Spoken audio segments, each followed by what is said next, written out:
Thank you, Viviana, for organizing this inspiring event.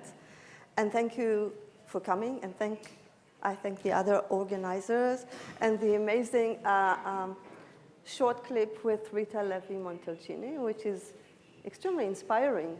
I thought it was great. So in my talk, I will move from stress to beauty to happifying events.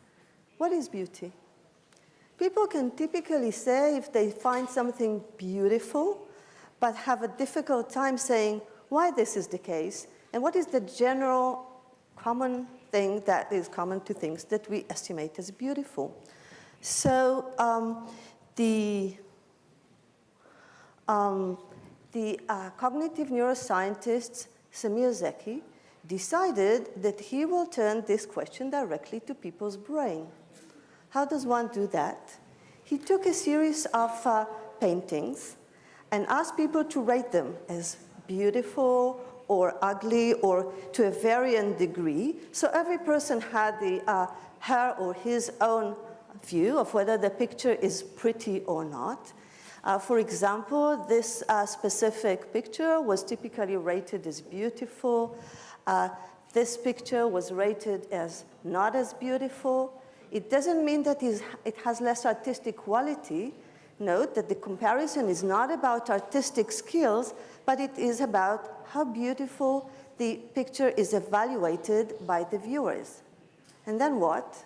And then he put people in the magnet, and he showed them a series of figures, and he compared the responses of their brain to pictures that they rated as beautiful versus pictures that they rated as, let's say, ugly. And what does this comparison do? This contrast was aimed to focus on whether there's a specific region in the brain that is uniquely activated by something being beautiful, right?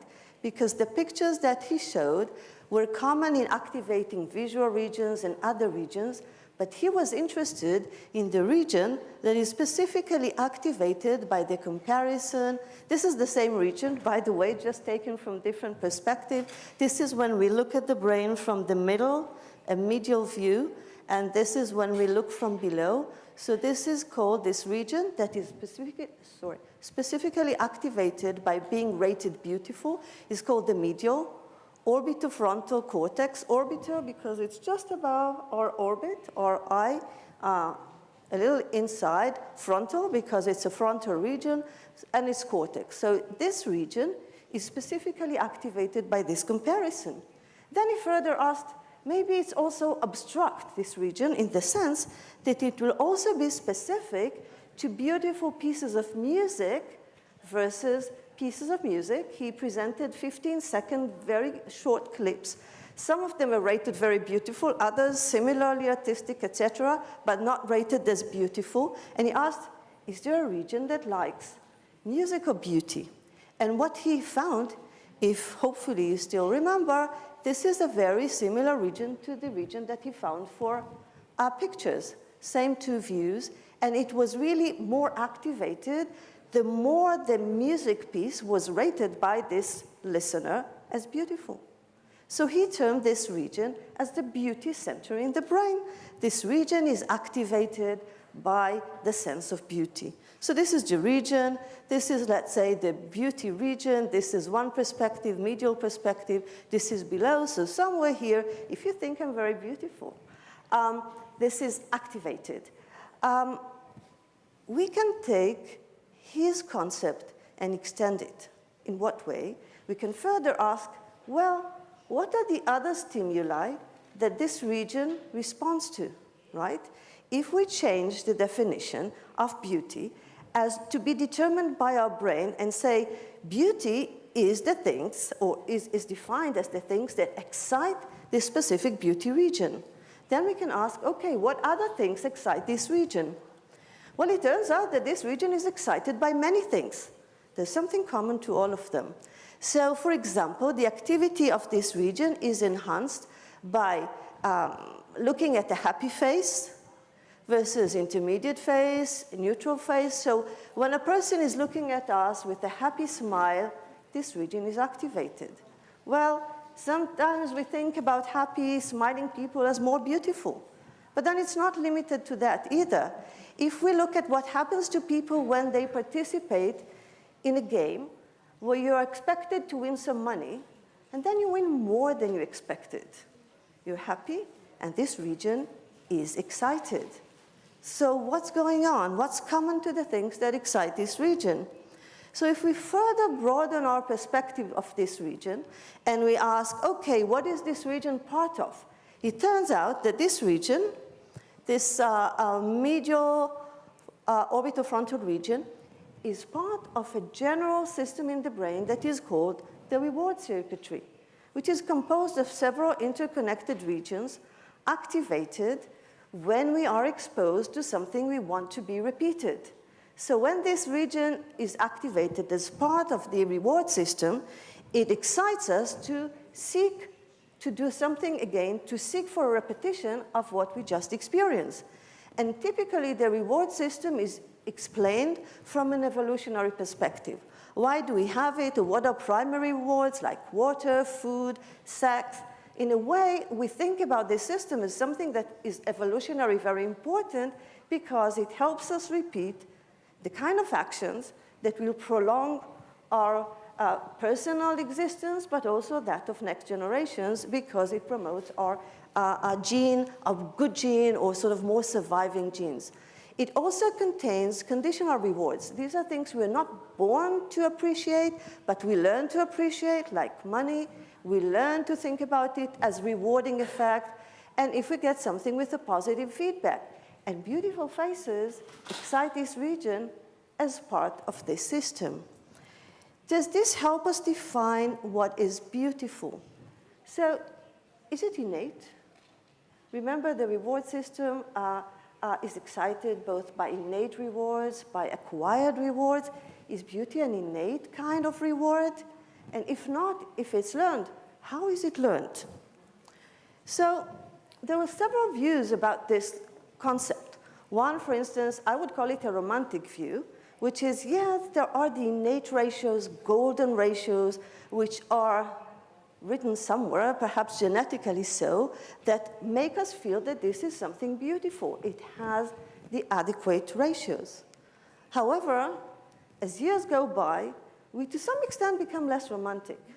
What do I mean by that? We think that beauty, to a large extent, is in the eye of the beholder.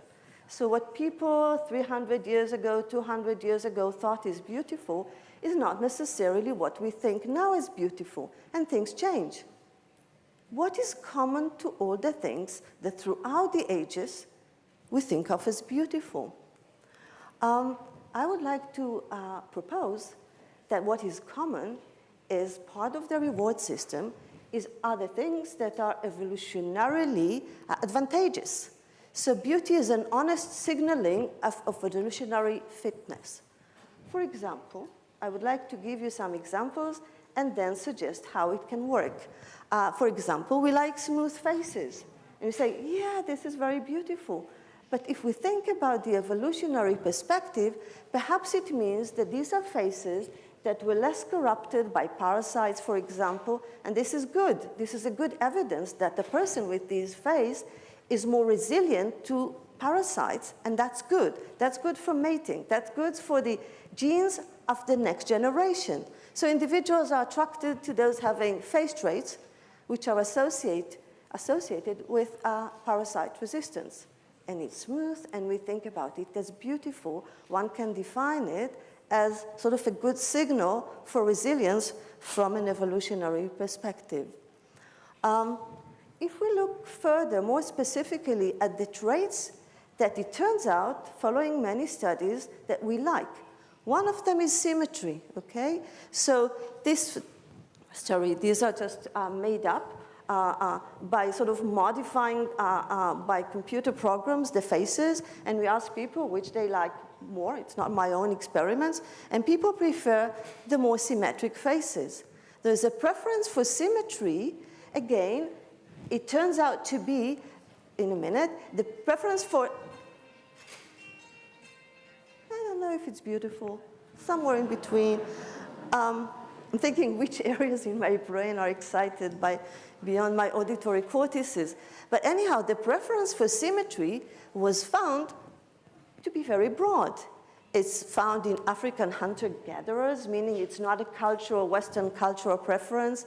It's even found in insects' attraction, and even in macaque, the way how do you ask macaque what he prefers, what she prefers, by the amount of time they devote to looking at different pictures. And they devote more time to pictures they like more, for example, symmetric.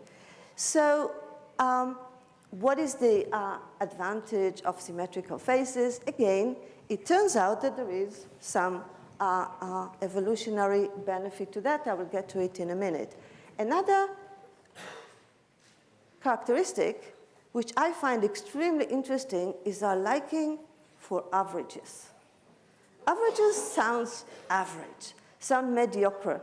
But when I talk about average, I mean the summation of all similar experiences that we had. What is the evolutionary advantage of this summation? So first, let me give you some example. So this is taken from an experiment. These are 3 faces. They seem very similar, but they are averaged across a different number of similar faces. So the question is, which do you like the most? And A is a composition from 3 images. Sorry.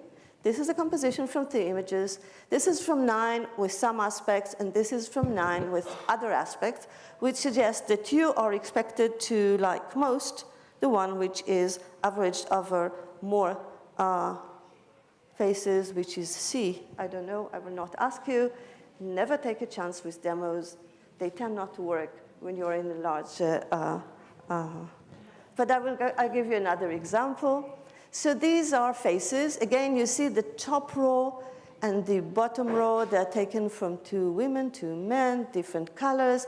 But what separates between the rows is the amount of averaging that was used to create the 2 lines of these figures. What do you like better? I'm not asking, ask yourself, but I will tell you what is expected to be liked better.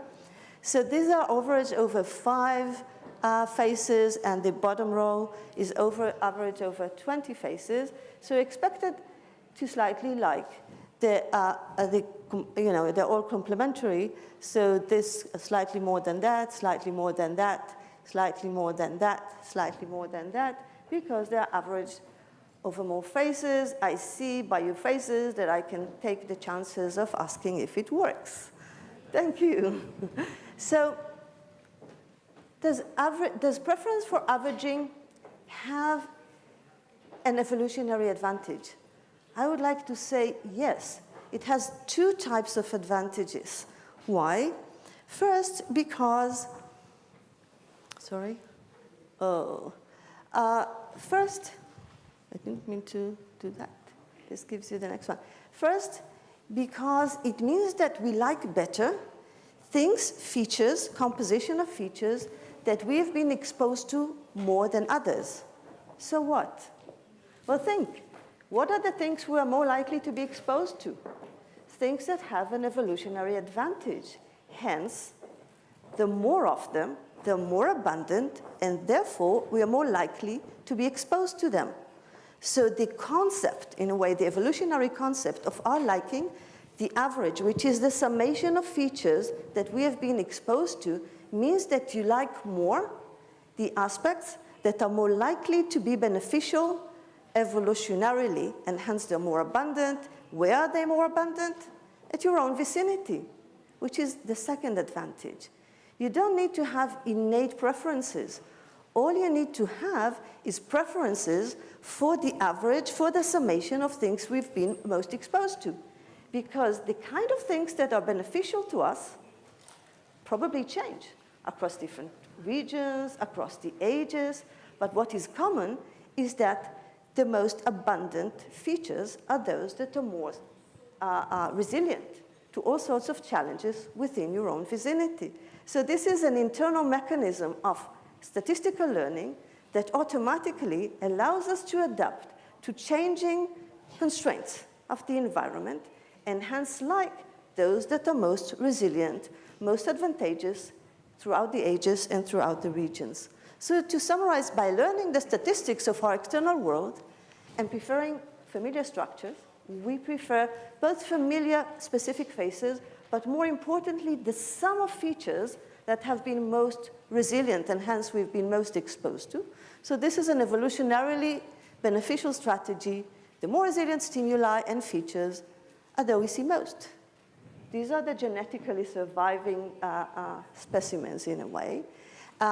So this means that the ideal beauty is not the face one, this is important, one has been most exposed to, but the accumulative sum, right? The average is not, aha, this is a winner. It's the summation of all the faces, just as the examples that I showed you. The more faces are summed, the more we kind of average across the specific aspects that are specific to one face, but they're unique, they're not necessarily common, not necessarily advantageous, and we like the features of the survivors, the accumulative sum of these features. So just to summarize the points I was trying to make, beauty yields pleasure. It activates the reward system in the brain. And what it means is that we act to have more of that. This, to some extent, explains our sort of addictive attraction to beautiful faces. This is what the reward system does. It also takes an important part in other addictions. Some we like, some we don't like, but this kind of reward system, to a large extent, governs our life, governs what we do, but it has an evolutionary advantage because we typically are attracted, are excited in these regions by acts that will promote our evolutionary resilience.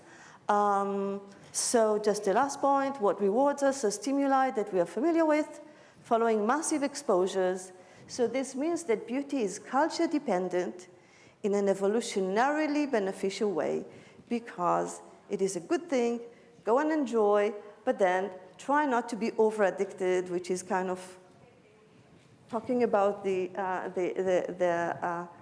function that was presented in the second one. Don't go to the other side. Try to go and stay at the peak. It's challenging, but many things are. Thank you. Thank you very much, Merav, also for perfect timing. So there is time for questions. Una domanda lì.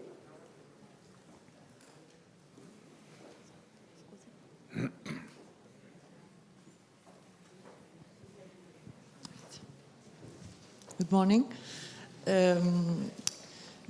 There is any evidence about the possibility to lose the perception of beauty with, for example, lesion of the prefrontal cortex, the brain areas you were mentioning before? This is the question? Yes. Well, if we lose our frontal regions, we have lots of difficulties. I don't know about beauty. It probably is part of the package, but this is the smallest part, I would think. I mean, that's one of the points I was making is that, you know, Zeki talked about the specific beauty region, but this region is crucial in evaluation of the benefits of all sorts of reward, and this evaluation is very important for us in a range of activities. So if this region is destroyed, we're expected to have difficulties in gaining advantage and evaluating beneficial stimuli, including, but not limited to, beauty. There is a question over here. Aspetta, 2 secondi. How the cultural background can influence this, the perception? Cultural background can influence. Cultural background can influence the perception of beauty. How can it influence? How does cultural background influence the perception of beauty? So this is a trick question. Why is it a trick question? Because following what I've said in my talk, it follows that different cultures will have a different beauty models, which depends on the experiences that people had. So people would like, let's say, in where I grew up, would have an ideal, which is the summation of the faces that I have seen, which is kind of have the specific color, have the specific characteristic and is advantageous where I grew up. Can I push it to be the only answer I give? Not really. For example, once a person asked me, why do we like blondes? How does it fall within the same concept? And at least natively, blonde probably was not the most abundant color that you saw at the age of, let's say, 20 years and above. And people like blondes even in environments that blonde is definitely not the kind of most abundant hair color that they see in their environment. So first, I don't have a really good answer for that. But second, I can see the advantage. Well, and then second order, I have two answers. One is once you like something, you have it abundantly because most of the faces that we're exposed to are not the faces we meet on the street, are faces of models, are faces that we look at the internet, and then it kind of affects our preferences. And to some extent, it's common now across cultures because so billions of people have access to the internet. I think a lot of them use the time to see top models in various perspectives. By the way, we tried to do an experiment with known figures, both at the front, and we looked for models because the most known faces. And we had difficulties finding specific perspectives for models. It turns out that even though I was completely unaware of it, they make sure that some non-complementing perspectives are never there, in spite of having zillions of pictures. But then, yes, and I think it does modify our preferences, and this is why I think fashion companies are now being forced to, and do to some extent, introduce some variability in the proportions of the models that they present, because the additional question is, so how do we change things? Because this is only a mechanism that prefers what has been good so far. But can we modify preferences? And I think we can do that. And some outliers, which is sort of not the average, some outliers do get benefits. I am not sure how this mechanism works. So I think there is a preference for the average. But some specific outliers are also liked. It's a long answer, but. Thank you, Merav. And